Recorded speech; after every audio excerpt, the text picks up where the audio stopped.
నమస్తే సార్. నా పేరు లక్ష్మీ ప్రసన్న. మా దుర్మెట్ల. నేను బాబు మిద్ది మీద నుంచి ఆడుకుంటా వస్తుంటే కాలు జారి కింద పడిపోయాడు బాబు. పడిపోవటంతో అన్కాన్షియస్‌లోకి వెళ్ళిపోతున్నాడు. అక్కడ మా ఊరు దగ్గర తెలిసిన వాళ్ళుంటే వాళ్ళు ఇక్కడ ఫిలిక్స్ హాస్పిటల్ ఉందని మాకు చెప్పారు. ఆడికి నైట్ 12:00 అంతా ఇక్కడికి హాస్పిటల్‌కి వచ్చాము. ఇక్కడికి వచ్చేలోకి బాబు అన్కాన్షియస్‌లోకి వెళ్ళిపోన్నాడు. అప్పుడు సార్ దగ్గర చూస్తే సారు బీపీ పల్సరు పడిపోయి ఉంది, దానికి మందు నేను ఇస్తాను, బాబుకి ఏం కాదులే అని మాకు ధైర్యం చెప్పాడు. సరే సార్ అని చెప్పి దండం పెట్టుకున్నాం సార్కి. మా బాబుకి ఏం కాకుండా సార్ అని చెప్పాము. తర్వాత బాబుకి అంటే ట్రీట్మెంట్ స్టార్ట్ చేశాడు.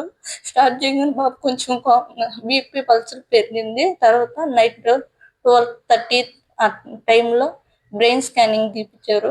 తీపిగానే బ్రెయిన్లో బ్లడ్ క్లాట్ అయి ఉంది, ప్లస్ నరం చిట్లి బ్లీడింగ్ చెవులోంచి బాగా వస్తుందని చెప్పారు. దానికి ఐసీయూలో పెట్టాలి అని చెప్పారు. సరే సార్ అని చెప్పి సార్కి ఆ ట్రీట్మెంట్ తీసుకోవడానికి నైట్ 2 ఐసీయూ వార్డులో ఉన్నాము బాబు. తర్వాత 5 రోజుల దాకా బాబు ట్రీట్మెంట్ బాగా ఇచ్చారు. ఇయ్యంగానే బాబు 3వ రోజుకి కొంచెం స్పృహలోకి వచ్చి మా అమ్మ కావాలని అడిగాడు. అడగంగానే బాబు కొంచెం పర్వాలేదు, బాగున్నాడు, మా బాబుకి ఏం కాలేదు, సార్ మంచి ట్రీట్మెంట్ ఇస్తున్నారు అని మంచి నమ్మకం వచ్చి ఇక్కడే ఉండి సార్ని వేడుకుంటూ సార్ మా బాబు క్షేమంగా ఉండాలని సార్ని ప్రార్థించును. ఇక్కడ ఉండే సిబ్బంది కానీ సార్ కానీ మంచి కేర్ తీసుకున్నారు మా బాబు కోసం. మా బాబుకి జరిగినవి వచ్చినవి అన్నీ క్లియర్ చేసుకుంటా బాబు కొంచెం అన్కాన్షియస్లో ఉన్నప్పుడు మెడిసిన్ వాడుతూ ఉన్నారు ఐసీయూ వార్డులో. ఆ ఐసీయూ వార్డులో వాడినప్పుడు 4 రోజులకి న్యూమోనియా అంటే నిమ్ము అవి వచ్చినాయి.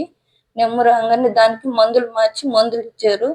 అది కూడా న్యూమోనియా కూడా తగ్గి 5 రోజుల తర్వాత నార్మల్ వార్డుకి మార్చారు. నార్మల్ వార్డులో బాబుకి కొంచెం ఇన్ఫెక్షన్, జ్వరం రావటం, ఫిట్స్ ఏమన్నా వస్తుందేమోనని దానికోసం మందులు వాడారు. మందులు వాడితే బాబుకి 6 రోజుల తర్వాత మొత్తం అన్నీ క్లియర్ అయినాయి. ఈరోజు డిశ్చార్జ్ అవుతున్నాం. మా బాబు చాలా క్షేమంగా మా ఇంటికి చేర్చుకుంటున్నాం.